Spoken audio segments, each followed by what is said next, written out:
very beginning, and certainly when the Europeans showed up, they expressed an interest in eating manatees as well. Sort of fast forward to the 1800s, there was a perception that manatees were perhaps rare and declining. They were certainly hard to find. Late 1800s, there was this thought that, well, gee, maybe we need to protect them. And so I think this kind of captures a little bit, a lot of the perceptions that were out here, and especially here in Florida. It's one of my favorites from Mr. Dickens, no less, about manatees will all go in time, and perhaps whether or not they were killed out, disappearance due to change of climate, it's uncertain, sort of thing. But at any rate, we had this mindset that was out there. Not only did we have this mindset, but we also had the lesson of the stellar sea cow. In the early 1700s, an explorer was out in the western Aleutian Islands, were shipwrecked. They discovered these sea cows. While they were fortunate and got off the island, they ate them pretty much for the first year or two, and then let everybody know what a good food source this was, and in less than 30 years, this particular sea cow was gone. This whole idea of extinction was pretty novel. It got a lot of attention, and I think it certainly flavored perceptions in regards to manatees and sea cows and the like. And there's some thought that perhaps we've always thought that manatees were rare and few in number, given the story of the stellar sea cow. At any rate, given this background, Floridians here decided that manatees were indeed rare and in need of some form of protection.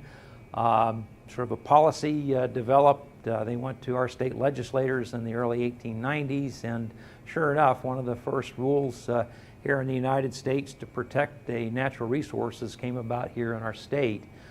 I know this was followed very shortly afterwards by Theodore Roosevelt. Y'all are probably familiar with his refuges here in Florida. The Pelican Island National Wildlife Refuge is the first one that was ever designated. Well, it turns out that not only did Mr. Roosevelt have birds in mind, but he also had a thing for manatees.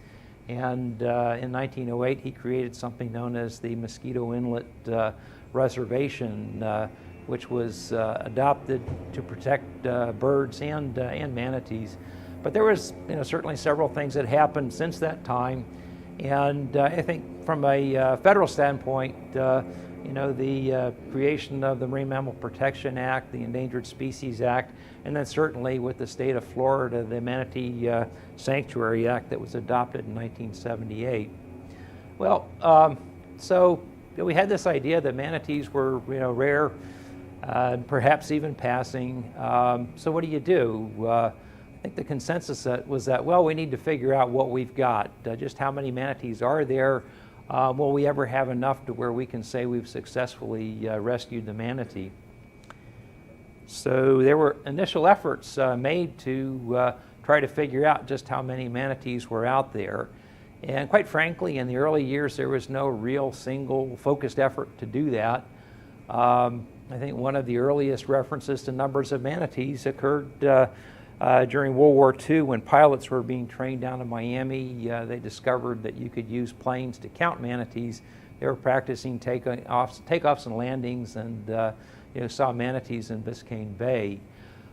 Joseph Moore, one of the early manatee researchers with the Everglades National Park, he'd heard there was a wintering site for manatees in Miami, and so he went to see them and discovered that you could uniquely identify manatees by scar patterns. And the scar patterns, even back in the late 1940s and early 1950s, were from boats. And so he developed sort of an index there that allowed him to count manatees. But really, numbers of manatees, they were all over the place. It's a little timeline here, but we got Joseph Moore's initial count. In the late 1960s and early 1970s, there were efforts made to count manatees from the air. I think one of the first counts, surveyors went from the Chesapeake Bay all the way to the Texas-Mexico border, flying a little single-engine plane in the middle of summer, and I want to say they may have counted around 600 animals. I know subsequently techniques were modified and the counts improved. Became apparent that if you counted manatees at winter aggregation sites, that you may get a better handle on numbers of manatees.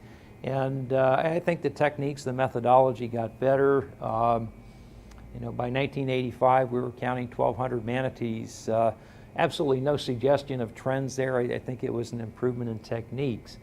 In 1991, the state of Florida, the Fish and Wildlife Conservation Commission began doing a series of synoptic aerial surveys. They standardized the methods and were able to identify minimum population estimates. There were 31 flights that were flown between 1991 and 2017, and the most recent minimum population estimate was 6,620 manatees. Similar to what Moore was doing back in the 50s in regards to identifying manatees on their scar patterns, the Serenia project in Gainesville began a catalog. It's one that's now shared by the Research Institute, Mote Lab, and others, and there are now over 4,000 individually identified manatees, you know, that we're aware of. So the other thing that was really important, not only, you know, do you have numbers of manatees out there, but you need to get a handle on demographics. And I think, as Jeff, you know, very kindly pointed out, you know, there's a lot of work going on with that, with the core biological model and other things, but it relied on inputs, and certainly one of the most important variables are the adult survival rate estimates. This is for the 4 regions that Jeff described in his presentation, and you know, the mean adult survival rates exceed 0.97. They're really good. They get better in areas, the Upper St. John's and Northwest region. We also looked at reproductive rates. You know, the Upper St. John's River and the Northwest are also areas where we see the greatest reproductive rates. They exceed 0.38 in those areas. There is also, you know, not only were we looking at demographics, but we also needed to get a handle on threats. You know, just what is it that's threatening manatees? Well, you know, you had a lot of field work that was done. You know, clearly from the photo ID work that was going on, you could tell manatees were being struck by boats. There were carcasses that were washing up. And we also had a sense that there, you know, things were wrong here. Some things were going wrong here in Florida. People saw seagrass loss, loss of aquatic vegetation. They knew about red tides and things like that. To really kind of drill down on the threats, though, it's a carcass salvage program that began in the late 1970s, and carcasses were closely examined, as they continue to be. And we certainly determined that, you know, watercraft collisions were a very real threat to manatees. Turns out that red tides are a very significant factor, and certainly the cold. We've had some recent cold weather events where we lost hundreds of manatees. Other human factors include water control structures, floodgates, navigation locks, where manatees are crushed. We also see manatees that are entangled in marine debris. They ingest marine debris. And certainly in the recent hurricanes, we know that animals in these high tide, high water situations get up above structures. We've had animals in you know, golf course water hazards and things like this. So in 2012, the Fish and Wildlife Service was petitioned by an outfit called Save Crystal River and the Pacific Legal Foundation to conduct a status review. It was their opinion that you know, manatees were no longer endangered, and they asked that the agency do a review. Under the Endangered Species Act, there's a format for doing this analysis. Not only do we have to look at demographics, but we also have to conduct something known as a 5-factor analysis. We look at present or threatened destruction, modification, or curtailment of habitat or range. We look at overutilization for commercial, recreational, scientific, or educational purposes, disease predation, inadequacy of existing regulatory mechanisms, and other natural or man-made factors. In regards to the habitat, I think probably the most significant concern that we've identified is the loss of warm water habitat. Florida's springs and natural warm water areas, we're seeing declines in flows and water volume that's needed to protect wintering manatees. In regards to overutilization, there's really not much of that going on. There are no commercial uses for manatees. Recreation, we are concerned about swim with programs and harassment, but really that's not affecting population. In regards to disease or predation, I guess if you consider red tide and cold to sort of be responsible for deaths of animals, it kind of fits in that category. We looked at existing regulatory mechanisms and determined that they were not inadequate. I'm sure most of y'all are familiar with Manatee Protection zones throughout Florida, which are designed to reduce boat speeds in important manatee areas. We really believe that these are working. We've seen many indications that they are. And certainly other man-made factors, and that's where the boats come in. I think Jeff did a nice job of pointing out how significant watercraft collisions are to the manatee population. It's something that we need to stay on top of. If we don't, it can certainly turn things around. So we took all this information and we reviewed this in the context of the ESA definitions of endangered and threatened. An endangered species, one that's in danger of extinction throughout all or significant portion of its range. The service's interpretation of that is that if you're extinct, you must currently be on the brink of extinction.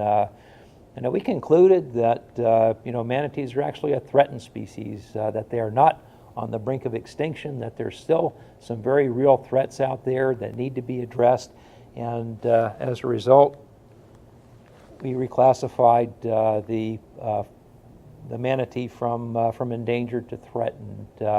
Manatees are still protected. They're still on the list of threatened and endangered species. The Manatee Protection zones remain in effect. The prohibitions on take under the Marine Mammal Protection Act are still in place, and we feel that this is perhaps a much better characterization of the status of the Florida manatee population. Put one more picture up here. This is an aerial survey photograph from the Canaveral Power Plant in 2010, and there are over 1,000 manatees in that picture. I think if you can appreciate a little bit that, when I got started with this, we thought there were about 800 manatees in the southeastern United States. That's one of those wow pictures for me. I couldn't believe that there were that number of animals at a single location. So, part of me takes a great deal of satisfaction in seeing that. But the other thing that just really scares the heck out of me is that this is a warm water aggregation at a power plant. What we're hearing from the power industry is that these plants are going to go away, perhaps in 30 or 40 years. And, we are really, working hard to plan for the day when those warm water sites go away. It's critically important. We know from experience monitoring some of these warm water sites that when you shut the sites down, animals don't always go to other warm water sites, even though you know that some of these animals are aware of other sites. Some of them tend to just stay and hang out waiting for the warm water to come back on, and they die. And gosh, if we were to lose this number of animals because they didn't move when the power plant shut down, it could certainly have some horrendous implications for the status of the Florida manatee. Well, that's all I've got.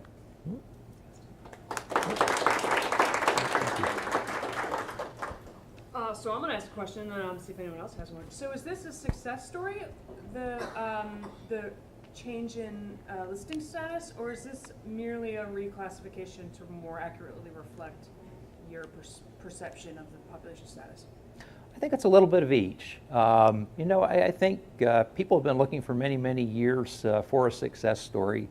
And I think, when you look overall at all of the work that's gone into this, gosh, I don't know if you've been to any of our public hearings on protection zones and been involved in any of the work that's gone into putting these things. It's a huge effort. And It's been very controversial. It's taken an awful lot of work to get people to come along and participate in this process.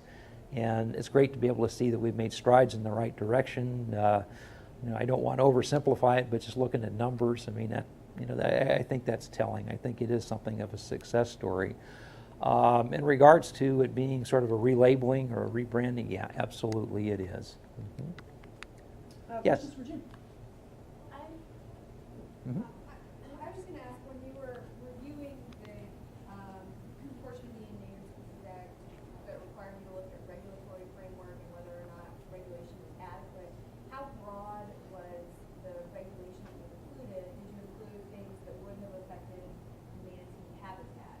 For instance, we talk a lot about springs in decline as far as flow and just quality of the springs. Did you look at the regulation that affects the use of groundwater in Florida, or were those things not included in the regulatory? We did consider those things in our evaluation. In regards to springs protection, probably the most significant regulation out there is the one that requires the water management districts to establish minimum flows and levels for Florida water bodies. And we focused on the number of springs that had established minimum flows that we felt were meaningful in regards to protecting that warm water source for manatees. We looked at those kinds of rules and regulations. We also looked at the NIPD's, the EPA's non-point discharge elimination system permitting process, which is used to regulate the industrial warm water outfalls. We looked at that and considered whether or not that actually had utility in protecting those sites for manatees. We also considered, the regs that were in place to protect seagrass and things like that. So we did have a fairly broad review of these various authorities that protected resources of value to manatees. And we'll do one more question. I thought I saw. You had a slide about halfway through that had the hand-drawn images with the scarring. Yes, What year was that from? that was from a paper that was published in '56, and I believe that, those were from Joseph Moore, and I think those were initial sketches that he drew in '51, if I'm not mistaken. Yeah. All right, we'll sneak it in. Manatees appear to be pretty well insulated, like they have a lot of blubber, and so I'm just wondering why there's warm water. So manatees here in Florida are really, manatees are a subtropical species, tropical subtropical species, and they're at the northern limit of their range. And while they certainly appear to be, very fat, and they appear to have thick blubber layers, turns out that manatees are better designed to radiate heat. They tend to dissipate heat better than they retain heat, and that's kind of the conundrum that they find themselves in. Prior to the advent of the industrial discharges, no doubt manatees were in Florida's natural springs, and certainly down in South Florida in areas that are influenced by the Florida current. I know they made some behavioral adaptations to staying warm. I don't think they were really able to kick this anatomical disability, if you will, to protect themselves against the heat. All right, let's thank our first speakers again.